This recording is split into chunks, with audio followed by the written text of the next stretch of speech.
Good Monday afternoon, everybody. My name is Kevin Marhani, and I am here back again for another episode of the Lions Grid. Of course, today we will be talking about that Week 1 loss to the Eagles. Uh, End score there, unfortunately, for the Detroit Lions, 38-35, 3-point loss there, as the Eagles do escape that game with a victory. Overall, I think, not too much if you're a Lions fan to be discouraged about. If you looked at their schedule, I think the Eagles was certainly one of those games on the schedule where you felt pretty confident in giving them a loss. Of course, this game ended up being very winnable for the Lions. And so we'll go ahead and take a look here at what I believe are sort of the three key takeaways after this loss to the Eagles. So I guess the first thing to take a look at, I think the main reason for the loss is really talking about a lack of consistency. To the TLDR version of it, to put it shortly, is just that the Eagles made more positive plays in critical moments than the Detroit Lions did, and they did that just consistently throughout the game. The Eagles did not play a mistake-free game, but they were very much, more consistent. They made plays when they needed them to, and just like any team on Sunday, if you're the team that is in those positions and you're making the plays you need to be successful, chances are you're probably going to win the game, and that's what happened with the Eagles. The Lions, they were able to they looked good on their first drive, and if they had been able to keep that going consistently from the start of the game, I think they honestly could have. It would have been a much closer game, but they had the good first drive. Then there was the pick six on their next drive. They really struggled, and at times, the running game looked really good, and then they went away from it for some reason. Uh, they learned their lesson. They came back to it, and that's kind of what helped them bring it close. And the defense, the defense through most of the game, the Eagles were having a really easy time, doing whatever they wanted. We'll sort of talk about that, and with one of the later points. But you know, the defense did find a way to get a couple of stops there in the second half, especially in the fourth quarter, to give them a chance to win this game. But they needed to do that consistently throughout the game, because if you're not, doing that early on and giving your chance a team to, either make sure you're staying on pace with the opponent, or that you're staying ahead of them, you're putting yourself behind the ball there. And the Eagles had a 24-point second quarter. Um, that was really big for them. That gave them a huge lead going into halftime. They were up 24-14 at that point, and that 10-point lead was enough to help see them through it. They also scored 14 points in the third quarter as well. So really, the Eagles were pretty solid there in the middle portion of the game. Those two quarters back to back. The Lions, if you look at how their scoring broke down, they scored 7 in the first, 7 in the second, 7 in the third, and then 14 in the fourth quarter. So really, it from a scoring perspective, pretty consistent. But just what you saw from the team, I think it fluctuated a little bit between the different quarters. And so for the Lions to be successful through the remainder of the season, I think they just need to make sure that they're being consistent, that they're bringing that same level of energy, that they're being able to get stops on defense, not just when the game is sort of on the line, but earlier, so that you're not in those high pressure situations and you have a chance to make plays earlier in the game that'll set you up for those wins. But again, really, I think not doom and gloom if you're a Detroit Lions fan. Again, like I said, this was a loss, even in my most optimistic calculation, which has them going 11-6. That's like if they have a great season. I did have them dropping a game here to the Eagles. So, getting this loss here, I don't think hurts them. But it's going to be interesting, because we'll talk about one of the other points here in a second, that depending on what happens with this Lions team, they may struggle similarly as they did here, but we'll talk about that in just a second. The second key takeaway is really, I think, something, if you're a fantasy football owner, you should be pretty excited about. The DeAndre Swift and the Lions running attack, they're for real. 144 yards on the ground for DeAndre Swift, a touchdown on 15 carries. I think he was averaging 9.6 yards a carry. Doing a tremendous job.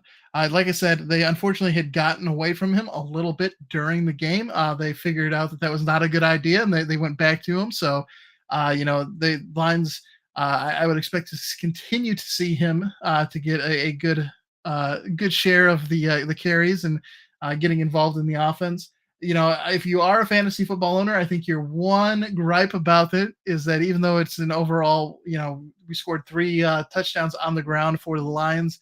Jamal Williams did vulture two of those. So Jamal Williams only had 11 carries for 28 yards and two TDs.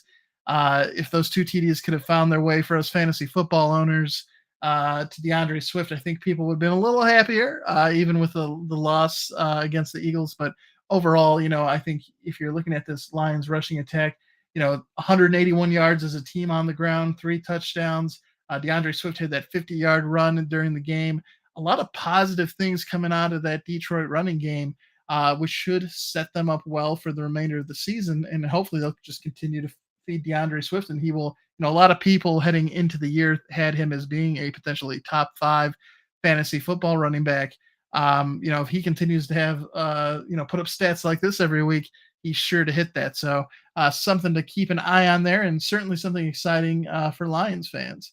The last item, I think that was a pretty big takeaway, was just AJ Brown and the Jalen Hurts connection. They, it's it's both players combined, right? Like Jalen Hurts was able to run and throw the ball kind of at will, and then AJ Brown just had a tremendous debut for Philadelphia in that game against the Lions.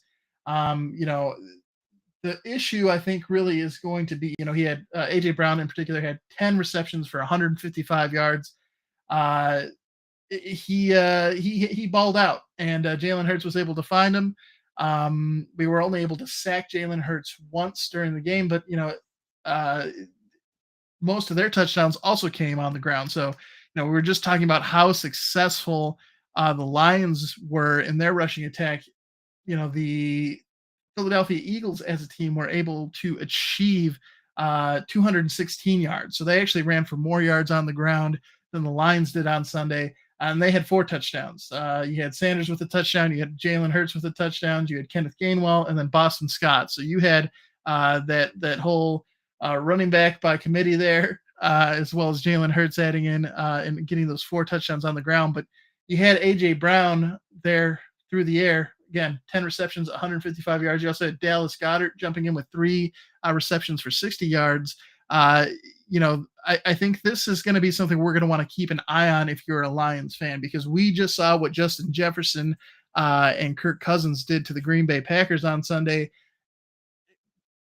Justin Jefferson looks like he might break all types of records this season. He might be he might be on his way to having one of the most statistically fantastic seasons that any wide receiver has ever had in the NFL. And we have to play him twice. So AJ Brown definitely came out here and showed that he is a number one. He's going to get the volume for the Eagles.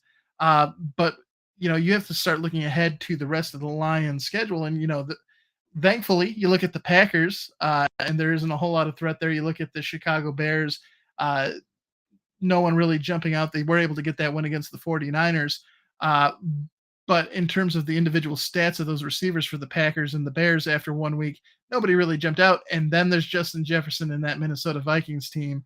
That could be a real issue if you see them struggle, this Lions secondary, in a similar way against Justin Jefferson and Kirk Cousins in future weeks.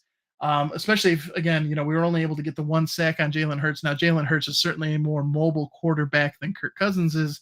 But if we're all not able to get pressure onto Kirk Cousins and really help try and do something to keep that connection between Justin Jefferson and Kirk Cousins from taking over the game, I think we could really struggle. So hopefully, in the weeks to come, that's something that I'm going to look for the Lions to get figured out and really try to fix, because we saw it here. AJ Brown, again, 10 receptions, 155 yards. Dallas Goedert, 3 receptions, 60 yards. When you have to go up against Justin Jefferson, Adam Thielen, the rest of that Vikings passing attack twice in the season, you can't be letting them have those types of stats and then also have that type of success on the ground. It's really hard to come out of a game with a W when you're giving up those types of yards. So, again, as we sort of talked about here, unfortunately, a loss for the Lions, 38-35. Definitely a winnable game. I think, as we said with the first point, had they been more consistent throughout the game, had they been able to get stops and at other times on defense, outside of the fourth quarter, I think this could have been a game where they could have surprised people and gotten a win against the Eagles. But I don't think it's doom and gloom. I'm not, I don't think we're going 0-17 now, after the loss to the Eagles. I think there's certainly a chance, like I said, as we're to take a look around the NFC North.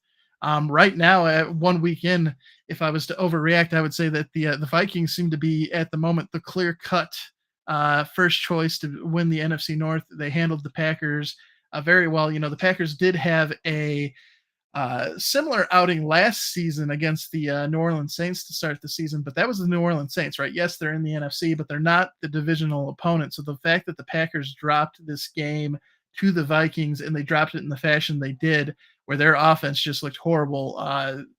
As a fantasy owner of Aaron Jones, I really hope they get him the ball more than 5 times in upcoming games. But the Packers, they look like a nightmare. The Bears did surprise and were able to get that win against Trey Lance and the 49ers. I think a lot of people have the 49ers as being one of the most talented teams in the NFL this season. The question marks are, of course, around Trey Lance, and is his play going to live up to it?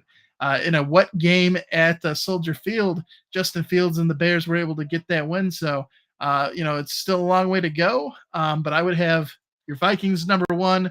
I got to put the Bears at number 2 because they did get the win. I'd go with Lions at number 3 and the Pack all the way down there at 4, 1 week into the season. So we'll have to see how that continues to change and evolve over the season. But, right now, I think if I'm a Lions fan, I'm feeling pretty good. Originally, uh, like I said, I think there's always that fear of the Packers because Aaron Rodgers does have coming off back-to-back MVP seasons, but if what we saw in Week 1 continues for the Packers, I think really the team to look out for the Lions in the NFC North is going to be the Minnesota Vikings. That Justin Jefferson seems like he's just going to come out and have a tremendous season. So uh, that'll do it for today's episode of the Lions Grid. Want to thank everybody for tuning in, and we'll catch you next time. Bye bye.